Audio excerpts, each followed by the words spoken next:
sometimes we just have to mix it up a little bit.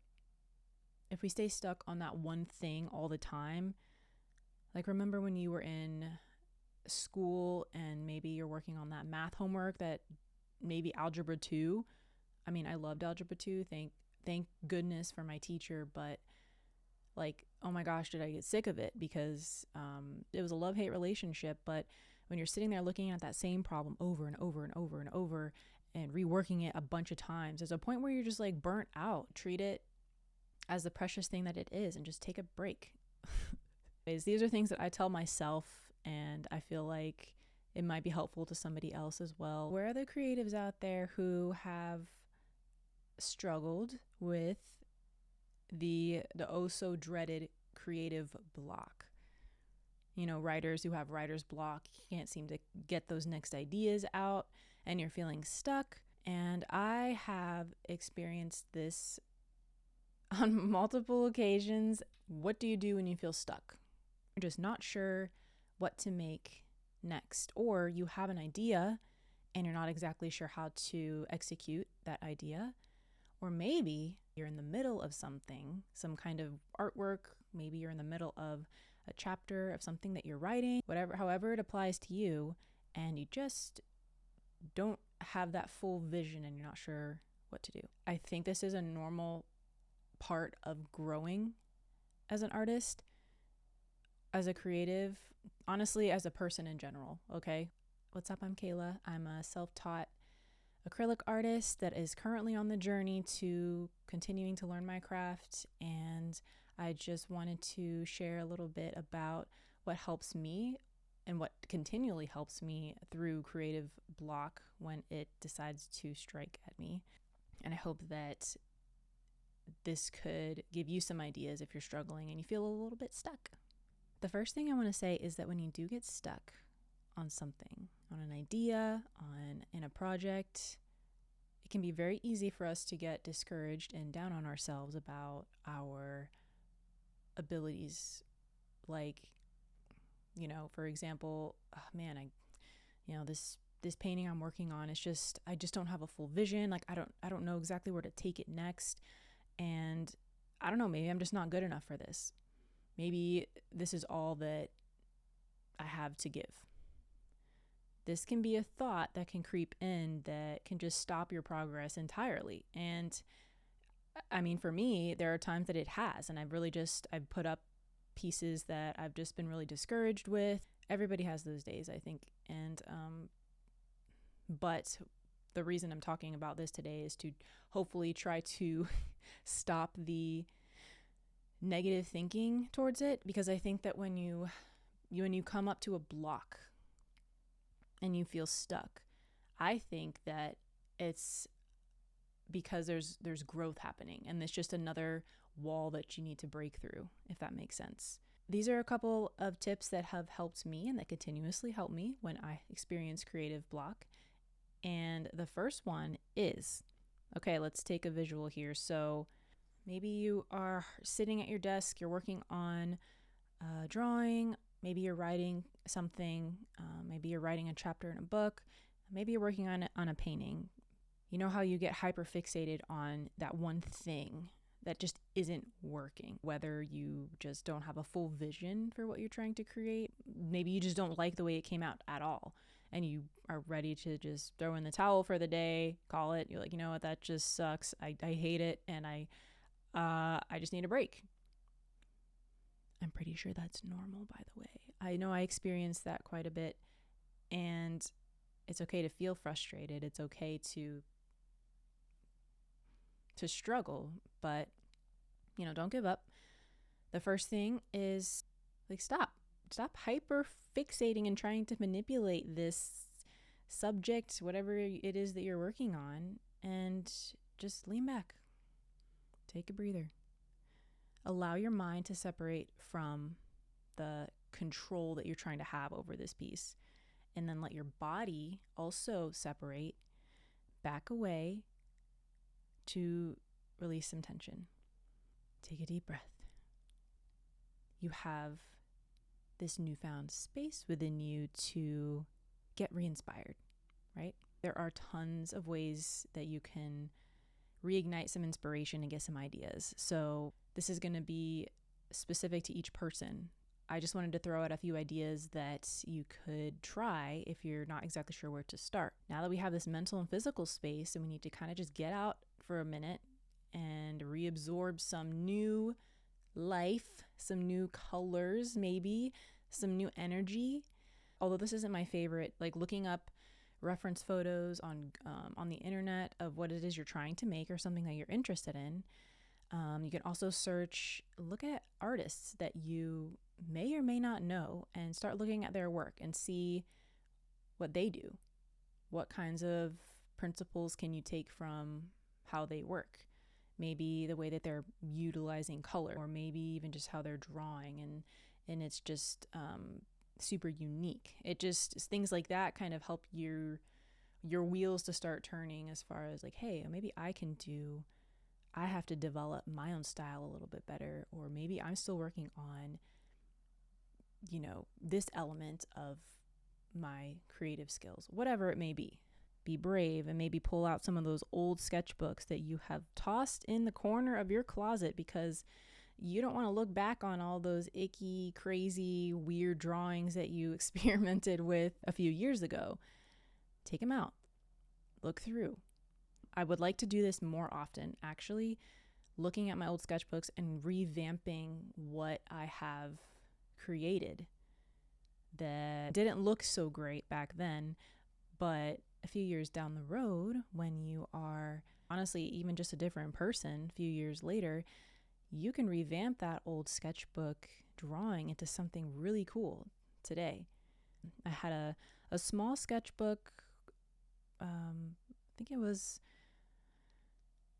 just pencil, but I used colored pencils too, and I really liked the way that it was on paper, and I was like, wow, man, I wish I could blow this up really big.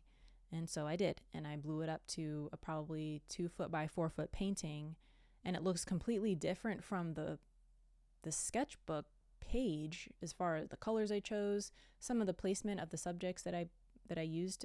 It was like a floral piece, but I was super happy with how it turned out, and I thought, wow, that's so cool how I was able to take something that would have just been stuck in a book in a closet where no one's going to see it, and I completely revamped it and turned it into something awesome. So that's another idea. Some other of my favorite ways to get inspired is to visit local art galleries in my city, or any city for that matter.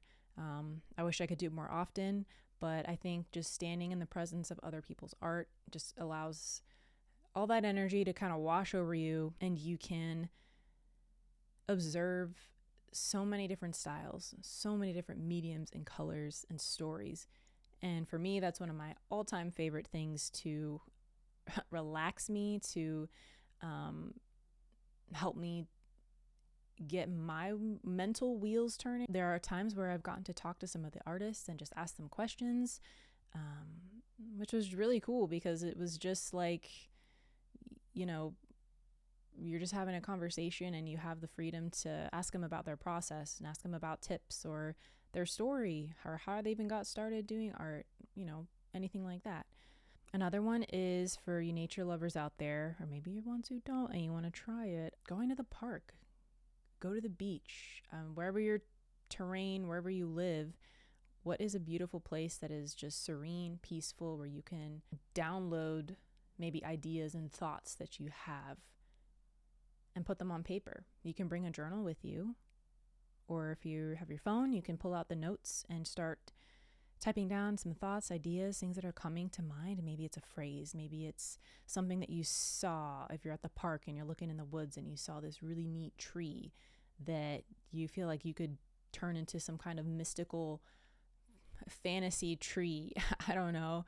Take a picture of the tree. Just like go and get those ideas. They're out there and you can bring them back and internalize them, put your personal touch onto it and create something really unique. I have liked to do, as you can see, I'm making a collage in this video as you're watching, and I got a lot of I did get a lot of these materials from a local, it was like an antique shop, but they had like old records, old comic books, old newspapers, things like that.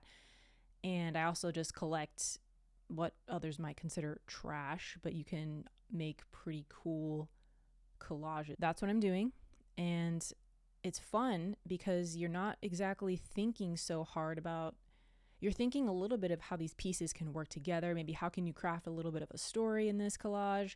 You're still thinking, but you're not thinking so hard because it doesn't have to be perfect. It's a collage. It's fun. It's messy, which is important. You need to have fun. This is stuff I tell myself all the time. If you have any cool shops like this in your city or your town, I'd encourage you to check them out and go see what kinds of things you can buy to bring home to chop, I guess, into a million pieces and try to glue on some paper. It's great. I'm going to discuss a little bit more of a sensitive piece of this creative block, okay? Now that we've created that mental space, that physical space in order to absorb some new inspiration. Maybe we went to the park, we went to the gallery, and we have all these really cool ideas. We feel re-energized. Awesome. There's also another side to the block, I think, that could be more internal.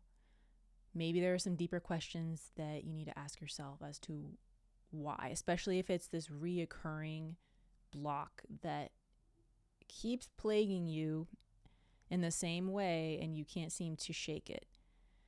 Maybe there are some questions that you have to ask yourself on a more personal level that address just reflecting on what your mindset is. Because a lot of times, too, poor belief systems and mindsets can lead to walls that you can't really break through because, to be honest, you don't believe that you can. I might have hit a nerve but I feel like I can talk about this because this is something that I personally have been through, and honestly, it still happens. Like, I still have to address mental states that aren't healthy and they're not going to help me move forward at all. There are times when I need to address and tell myself, which I have, actually more recently, I've had to tell myself on days that just feel not so great, like, Kayla, you can do this. Like, you can. Tell yourself good things and have a good self-talk. It's going to rewire your brain and your body to operate that way. Now, this is easier said than done, but I think that is another aspect to explore if you're having a reoccurring block creatively, okay?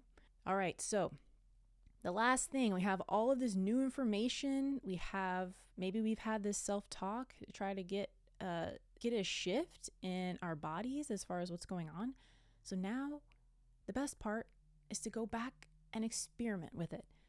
So again, that's what I'm doing here in this video. I'm experimenting with some collage and some charcoal, and I believe I used some watercolor as well to just have fun. And I created a little mushroom. It was from a photo that I took while I was on vacation in Georgia in the Appalachian Mountains, and I was really actually happy how this cute little collage turned out.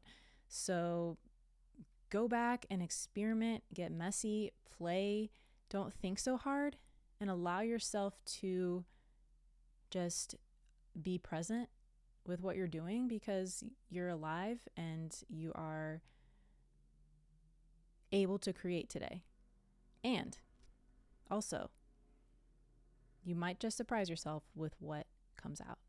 Hopefully, we can help each other out, and maybe you can share in the comments what helps you, and we can learn from each other. I hope this was helpful. Hope to catch you next time.